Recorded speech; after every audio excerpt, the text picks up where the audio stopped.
अस्सलाम वालेकुम। मैं doctor Uzma Rajar, associate professor, chairperson and head of dermatology department, Isra university Hyderabad. मैं जो हूँ आज जो वीडियो लगाने जा रही हूँ वो ग्लूटाथाइन से रिलेटेड है। ग्लूटाथाइन पे हम टॉक करेंगे कि ग्लूटाथाइन क्या होते हैं, और उससे पहले मेरी आप लोगों से गुजारिश है कि आप मेरे चैनल को सब्सक्राइब कीजिए ताकि जो भी टॉपिक्स ऑफ डिस्कशन स्किन से रिलेटेड मैं यहाँ लगाऊँ तो वो आप तक पहुँचें और आप उससे कुछ ना कुछ मुस्तफ़ीद हो सकें। मेरा शॉर्ट इंट्रोडक्शन, मैं doctor Uzma Rajar, associate professor, chairperson and head of dermatology department, Isra university Hyderabad. मैंने MBBS LMC Liaquat medical college से जामशोरो से किया। उसके बाद मैंने DDSC कार्डिफ यूनिवर्सिटी से UK से, और उसके बाद masters of science degree in dermatology from university of Wales UK, और फिर उसके बाद मेरी MPhil है। इसके बाद मेरे cosmetic laser and surgery course Florence Italy से हुआ है। इसके अलावा multiple master courses Botox, fillers, threads और फिलर्स में, लेज़र्स में मेरे हुए हैं। मैं हैदराबाद बेस्ड डर्मेटोलॉजिस्ट हूँ। इसके साथ साथ मैं मॉर्निंग में इसरा यूनिवर्सिटी में पढ़ाती भी हूँ, और शाम में मेरी प्राइवेट प्रैक्टिस भी है जहाँ पे मैं लेज़र और सारे प्रोसीजर्स करती हूँ। मेरा आपसे जो गुजारिश है कि ग्लूटाथाइन एक बहुत ही हॉट टॉपिक है कि ग्लूटाथाइन क्या चीज़ है, ग्लूटाथाइन किस तरह से असर करती है, क्या उसकी इंडिकेशंस हैं, और बहुत सारे मिथ्स भी हैं। तो ग्लूटाथाइन बेसिकली जो है एक एंटीऑक्सीडेंट है, मल्टीविटामिन टाइप चीज़ है जो कि हमारे हर सेल में मौजूद है, ग्लूटाथाइन पर ऑक्सीडेज के नाम से, जो कि आहिस्ता आहिस्ता एजिंग की वजह से हमारे सेल्स में कम होनी शुरू हो जाती है। आज हम वो भी डिस्कस करेंगे कि उसको किस तरह से मेंटेन करके रखा जाए। ग्लूटाथाइन का काम क्या है कि ये जो है जो डैमेज आते हैं सेल्स को due to any trauma, free radicals की वजह से, किसी केमिकल रिएक्शन की वजह से, उनसे सेल को प्रिवेंट करता है। इसके अलावा ग्लूटाथाइन जो है वो DNA की जो ब्लॉकिंग है, बाइंडिंग है, उसमें बहुत ज़्यादा अहम रोल अदा करता है। इम्यून सिस्टम को बेहतर करने में बहुत ज़्यादा रोल अदा करता है। फ्री रेडिकल की इंजरीज से जिस्म को बचाता है। विटामिन C और E की प्रोडक्शन में बहुत ज़्यादा अहम रोल अदा करता है। लिवर के फंक्शन में, गॉल ब्लैडर के फंक्शन में और फैट के मेटाबॉलिज्म में बहुत अहम रोल अदा कराता है। इसके अलावा सेल डेथ में, अपोप्टोसिस में इसका बहुत ही इम्पॉर्टेंट रोल है। ग्लूटाथाइन की जो एंटीऑक्सीडेंट एक्टिविटीज़ हैं जो कि सेल को डैमेज से रोकती हैं, जिसकी वजह से ये प्रिवेंट कराता है कैंसर प्रोग्रेशन से। किसी भी किस्म के कैंसर हो उससे प्रोग्रेस जो होती है कैंसर की, उसकी प्रोग्रेशन को रोकता है। इसके अलावा कीमोथेरेपी में भी साथ में यूज़ किया जाता है कि कीमोथेरेपी के जो हैज़ार्डस इफ़ेक्ट्स होते हैं उनको कम करने के लिए या ख़त्म करने के लिए। इसके अलावा सेलुलर डैमेज जो लिवर के लेवल पे आता है ड्यू टू हेपेटाइटिस या फैटी लिवर की वजह से जो चेंजेस आती हैं, या अल्कोहल की वजह से जो लिवर में चेंजेस आती हैं, उनको भी मेंटेन करने में काफ़ी ज़्यादा अहमियत का रोल अदा करता है। इसके अलावा इम्प्रूव करता है इंसुलिन सेंसिटिविटी को, तो जिसकी वजह से टाइप 2 डायबिटीज़ में इसका बहुत ही अच्छा रोल है। इसके अलावा रिड्यूस करता है सिम्टम्स पार्किंसनिज्म के डिज़ीज़ के, जिसकी वजह से कि मेमोरी लॉस लोगों में होनी शुरू हो जाती है। Ulcerative colitis, gastric ulcers, peptic ulcer में बहुत अच्छा रोल है, प्रिवेंट करता है उनको। इसके अलावा ऑटिज़म स्पेक्ट्रम डिसऑर्डर्स जो होते हैं साइकोलॉजिकल, उनको ट्रीट करने में बहुत ही ज़्यादा अहम रोल अदा करता है। स्किन में इसका क्या रोल है कि स्किन में हमारा मेन पिगमेंट है मेलानिन, और मेलानिन जिस तरह आपको पता है कि दो तरह के होते हैं, you melanin and few melanin. You melanin जो कि डार्क कॉम्प्लेक्शन के लोग होते हैं उनमें होता है, और फ्यू मेलानिन जो गोरे कॉम्प्लेक्शन के लोग होते हैं उनमें होता है। तो ग्लूटाथाइन क्या करता है कि एक तो मेलानिन की प्रोडक्शन को रोकता है due to inhibiting टायरोसाइनेज enzyme.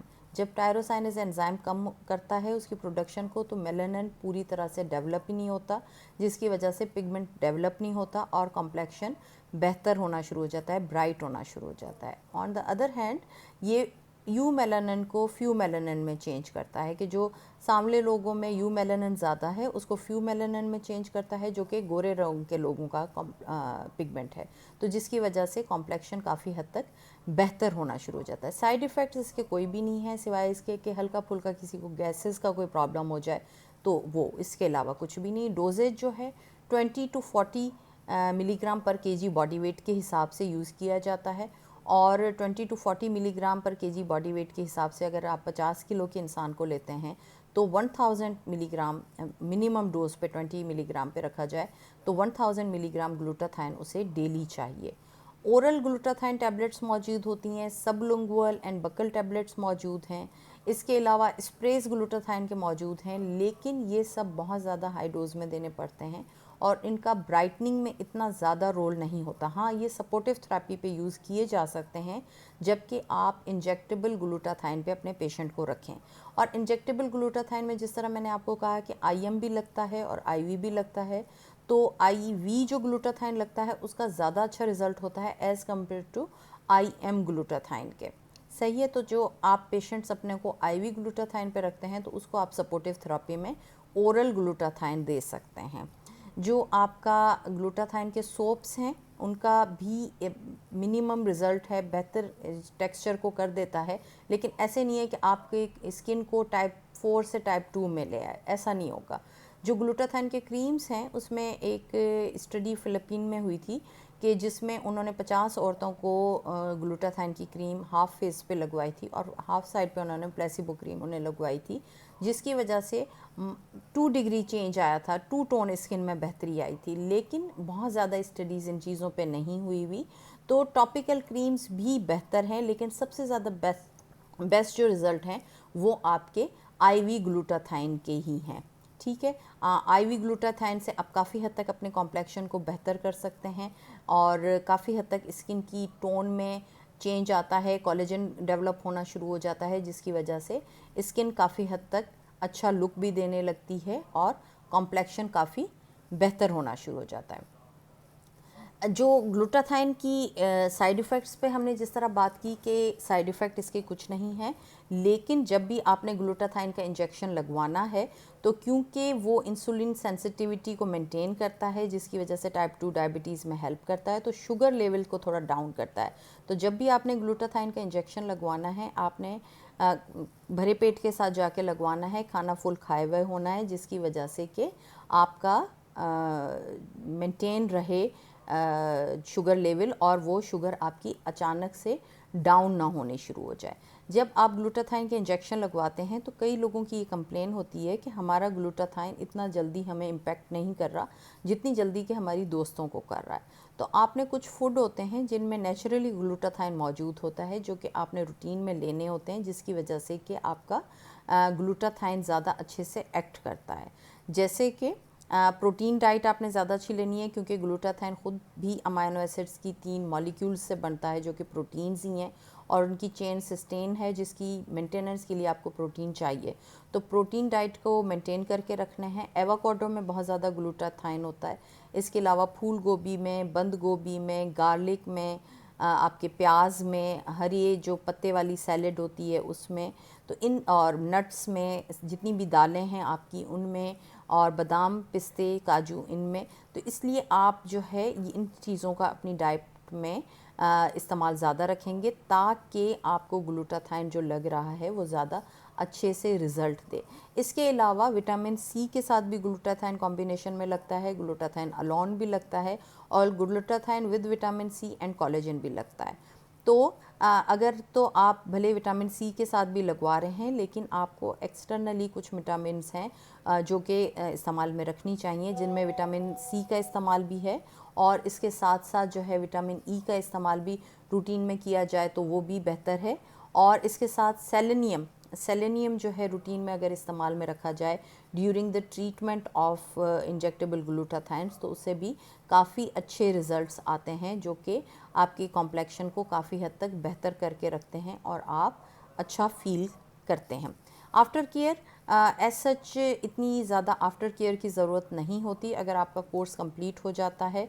Usually हम 20 to 40 मिलीग्राम पर केजी बॉडी वेट के हिसाब से ग्लूटाथाइन देते हैं, जो कि आपके 1000 मिलीग्राम भी अगर डेली का बनता है तो 7000 मिलीग्राम इंजेक्शन फॉर्म में पर वीक दिया जाता है।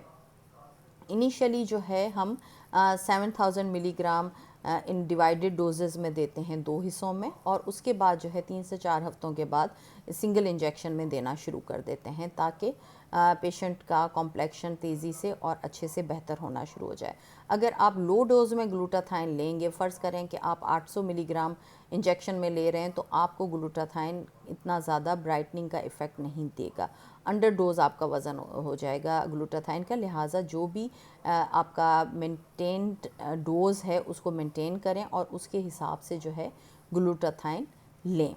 इसके अलावा नेचुरल वेज से ग्लूटाथाइन को किस तरह से इम्प्रूव किया जा सकता है, क्योंकि जब भी आप पुअर डाइट लेंगे तो आपका ग्लूटाथाइन बॉडी में जो मौजूद है वो भी कम होगा और आप जो आर्टिफिशियली ग्लूटाथाइन ले रहे हैं वो भी आपको प्रॉपरली एक्ट नहीं करेगा।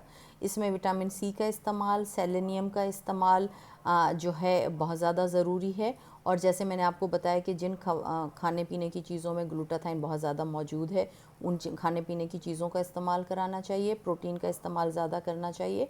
इसके अलावा मिल्क थेसल एक जड़ी बूटी है जिसको ऊँट कड़ा कहते हैं लोकल लैंग्वेज में, उसका कहवा बना के, ये ग्रीन टी बना के पीने से भी ग्लूटाथाइन काफ़ी हद तक ज़्यादा अच्छा रिज़ल्ट देता है। हल्दी का इस्तेमाल जो है ग्लूटाथाइन की प्रोडक्शन में काफ़ी हद तक बेहतरी दिलाता है और आपका कॉम्प्लेक्शन जल्दी इम्प्रूव होने लगता है।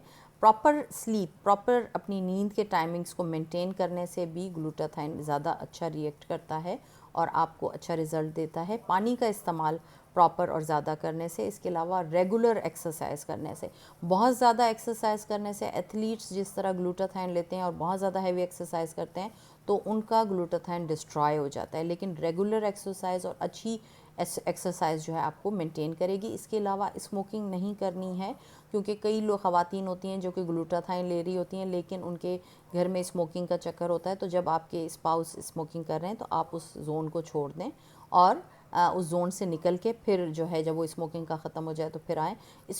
स्मोक जो है उसको अवॉइड करें ताकि जो है आपका ग्लूटाथाइन आपको प्रॉपरली एक्ट करे। डोजेज को मेंटेन करके रखें, हमेशा जो है टेस्ट डोज के बाद ग्लूटाथाइन लगवाएं और टैबलेट फॉर्म इतना ज़्यादा अच्छा रिज़ल्ट नहीं देती। सपोर्टिव थेरेपी में आप टैबलेट ले सकते हैं। दूसरा ये कि टेक होम मैसेज जो है वो ये है कि हमेशा एक्सपर्ट डर्मेटोलॉजिस्ट से अपना ग्लूटाथाइन लगवाएं।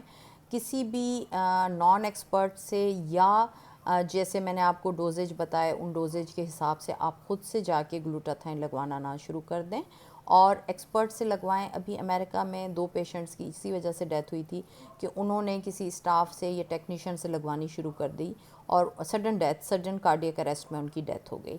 तो इसलिए हमेशा एक्सपर्ट से ग्लूटाथाइन लगवाएं ताकि वो आपकी बॉडी के हिसाब से, आपकी सेहत के हिसाब से आपके डोज को मेंटेन करते हुए आपको ग्लूटाथाइन लगाए। Thank you so much. ये हमारा ग्लूटाथाइन का सेशन था। नेक्स्ट वीडियो के साथ दोबारा मैं आपकी खिदमत में हाज़िर होंगी। चैनल को ज़रूर सब्सक्राइब कीजिएगा ताकि आइंदा जो भी चीज़ें ग्रुप में चैनल में लगें तो यूट्यूब चैनल पे लगें वो आप तक पहुँचें और आप उनसे मुस्तफ़ीद हो सकें। Thank you so much.